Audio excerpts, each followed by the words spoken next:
Hi everyone and welcome back to my channel. Today we're going to do a little bit of virtuoso violin playing.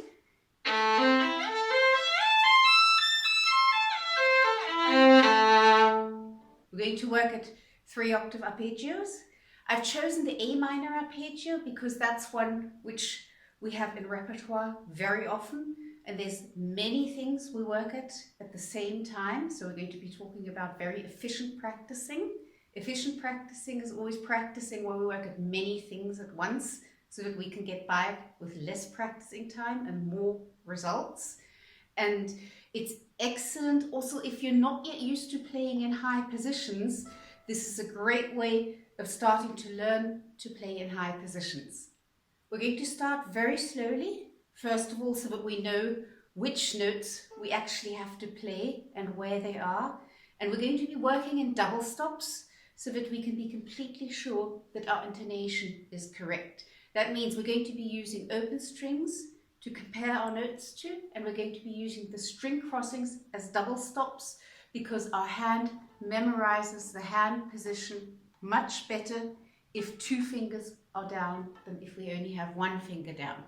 So we're going to start in first position, first finger A on the G string, third finger C on the G string,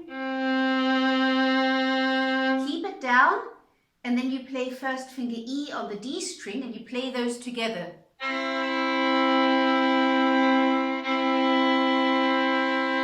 Make sure it's in tune. Then you play first finger E on the D string together with open A string.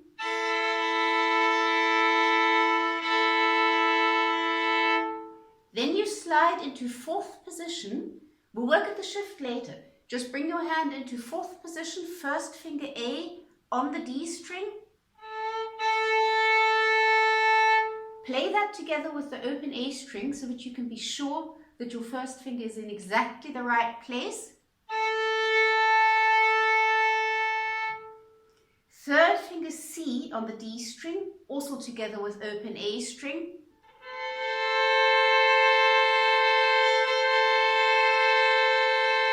Then you add first finger E on the A string.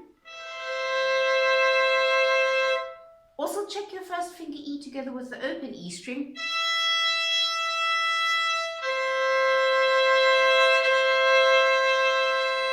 Now you move your thumb into fifth position. Play your first finger E together with the open E string. And then you move it up to the A harmonic.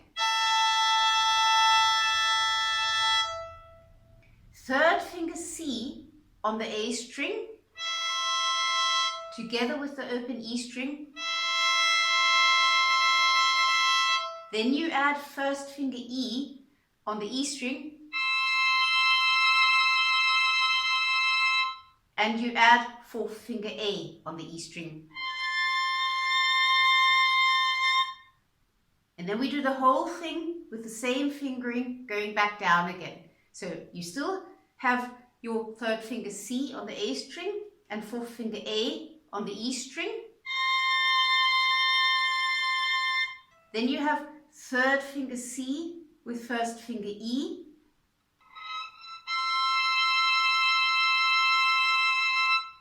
Then you play your third finger C on the A string together with open E string. First finger A harmonic together with open E string. Then you play that same note and you move your thumb back into third position. Then you have your first finger follow back into fourth position, first finger E. Together with open E string to make sure you're in exactly the right position. You add third finger C. Control the third finger C with open A string. First finger A on the D string together with open A string. Then you shift down into first position, first finger E. You play that with open A string. You add third finger C on the G string. And you finish with first finger A on the G string.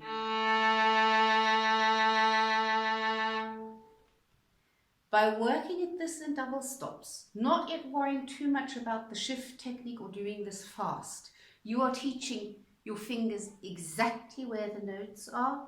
You are teaching your ear to listen precisely. You're practicing correcting. Do this a few times. The more you work at this, the more secure and the more in tune your arpeggio will be. Make sure you do this with a very beautiful sound using lots of bow, the whole bow, and use as many bows for each note as you need, making sure that your intonation is precise.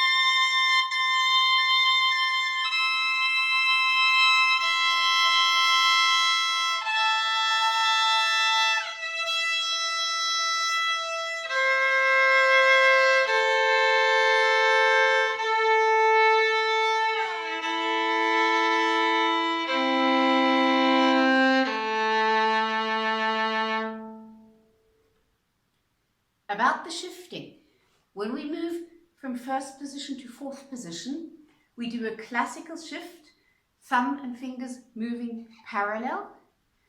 When we go up into the high position, it's always a good idea not to move thumb and fingers at the same time. You move your thumb first and the fingers follow.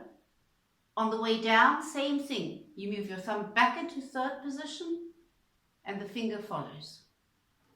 We will be doing more of that when we're working actually at the shifts, but it's a good idea to do this correctly right from the start. Give yourself plenty of time to practice this arpeggio in double stops. It's the most effective way you can work at arpeggios. And the more secure you are playing this slowly in double stops, in tune with a good sound, the better your arpeggio will be. When you start feeling secure at playing it slowly, no slurring, correcting everything in double stops. When this starts feeling secure, the next step is to start working at the shifts. We're going to work at each shift individually, starting with the first shift, going from first finger E on the D string to first finger A in fourth position on the D string. And we're going to be doing this slowly, moving back and forth, using the open A string as a drone.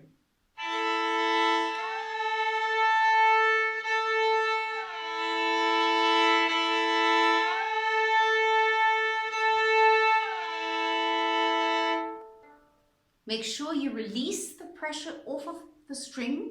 You shouldn't press your strings down very much anyway, but as you shift, you release the pressure and you glide up, your finger still being in contact with the string until you've hit fourth position.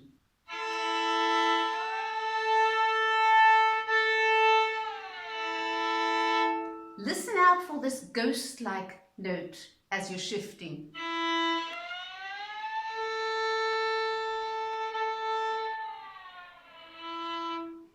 This ghost-like sound tells you that you're shifting correctly, and it also tells you where you are, so you know how far you still have to go.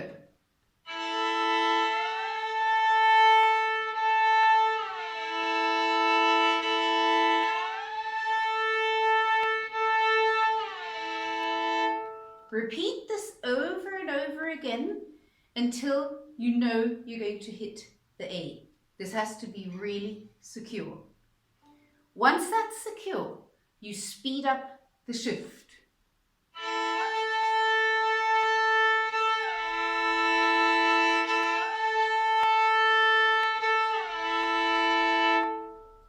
We're now moving faster, but make sure it's not a jerky movement because that will never be precise.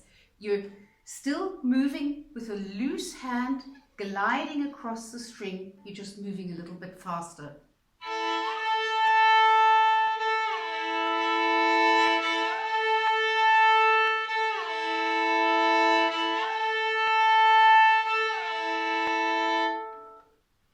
Repeat that until it's so secure that you know beforehand that you're going to hit the note. When that's secure, you do the same thing in double tempo.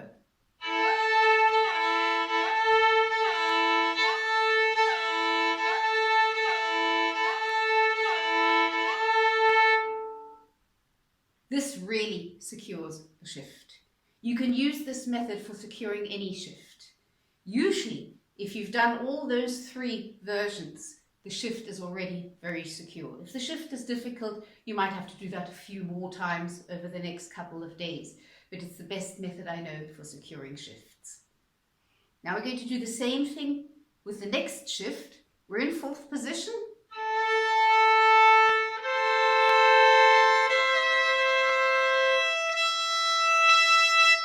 First finger E together with open E string. The thumb moves first into 5th position and the finger follows. On the way down, again, the thumb moves first and the finger follows. I'll show you this way. Thumb moves first, fingers follow. On the way down, thumb moves first and the fingers follow.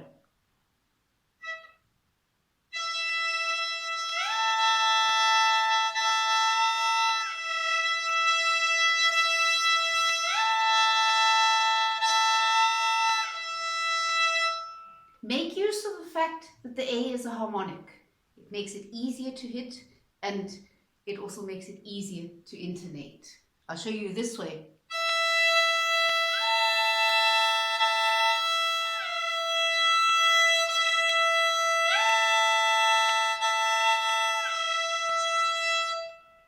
Repeat this over and over again.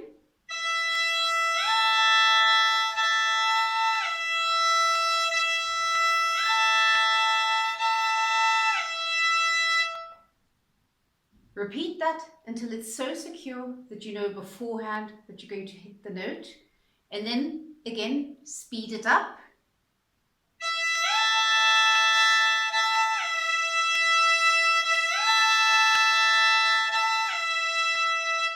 Again, remember the order of movements. Thumb moves first, fingers follow.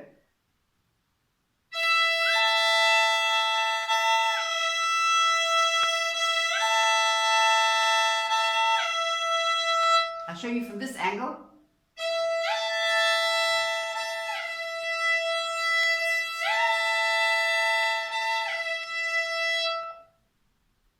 Again, repeat that over and over again, going back and forth until it's so secure that you know beforehand that you're going to hit it. And then you double the speed.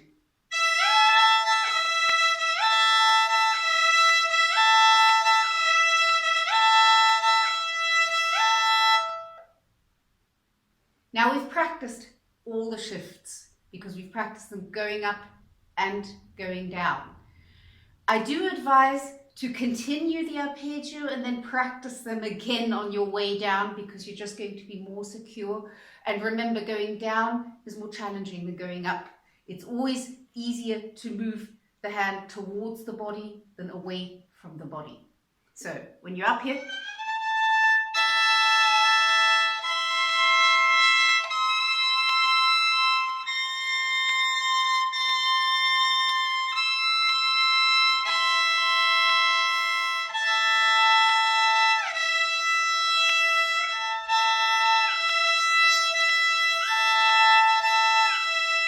practice a shift again, same methods.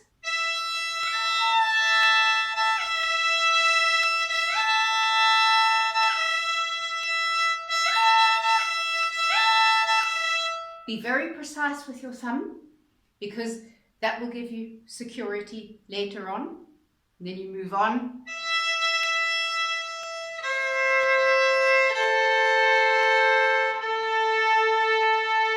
And then you practice the next shift going into first position again.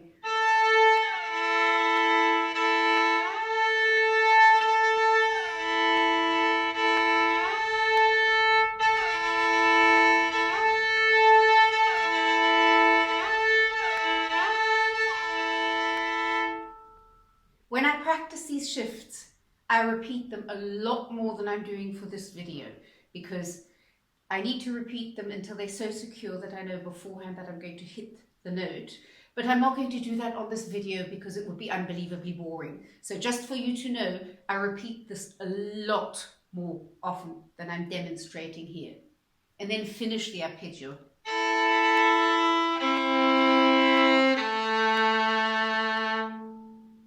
Now the next step is to add slurs. That means obviously we are playing faster. That means we have to listen faster, and we also have to correct faster because we're still doing this in double stops. We're going to be slurring 4.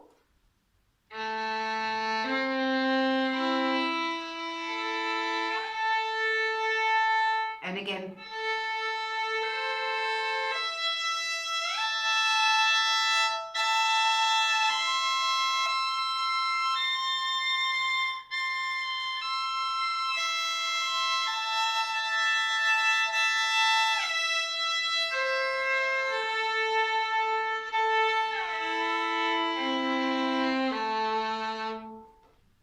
So we're basically doing the same thing as we did before. We're just doing it slurring 4, which means we have a very low bow speed. This is hard to get to sound good, but it's important because we need to train our ear to listen faster, and we need to train our fingers to correct faster. So this is probably the toughest version of all the practicing. Doing this at a slow enough speed that we can still hear and correct, but quite fast already because we're slurring 4.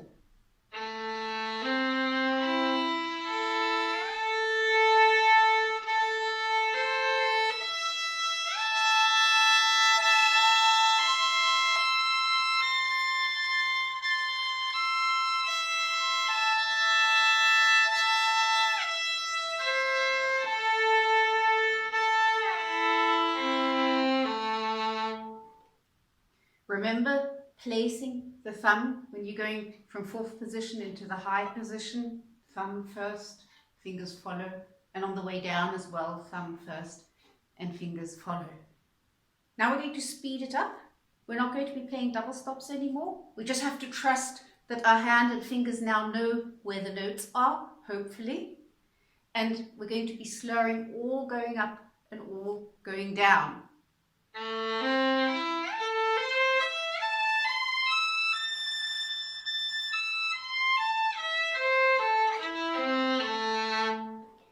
This we're going to be repeating also over and over again, because this is too fast to be able to correct. Always try to correct if you can, but usually this tempo already is too fast to be able to correct. So we have to correct the next time we play the arpeggio. So we have to remember what was not in tune and correct it the next time. We're moving with a very slow bow speed because we've got a lot of notes on one bow, and we want to play it as slow as we can, but still slur all going up and all going down.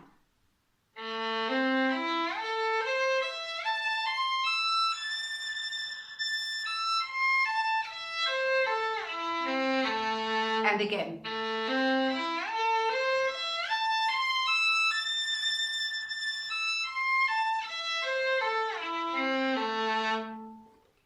Remember the exact placing of your thumb.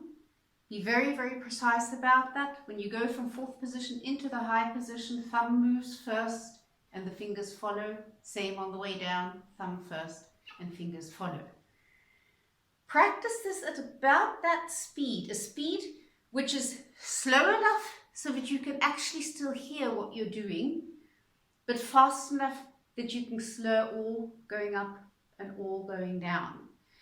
As you repeat this over and over and over again, you will notice that you become more secure going up and down, and you will also notice that you can further increase the speed a little bit.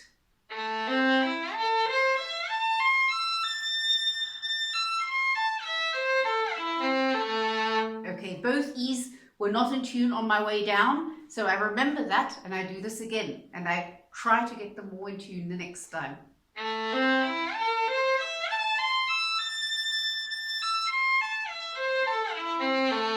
Okay, my E's were better on my way down, but my A in fourth position going up was not in tune. So I'll try to correct that.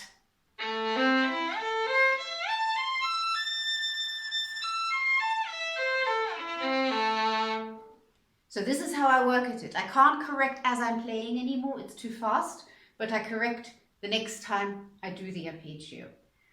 As far as bow division is concerned, remember in the higher positions we need more bow, so we have to conserve our bow as we're in the lower positions, so we have lots of bow left when we're in the high position. On the way down, lots of bow while you're in the high position, and then you have to save your bow when you get back down into the low positions so that it sounds good. Okay, I hope you enjoy this. You're doing a lot for your violin playing, just practicing this arpeggio. You can use exactly these practicing methods for any arpeggio.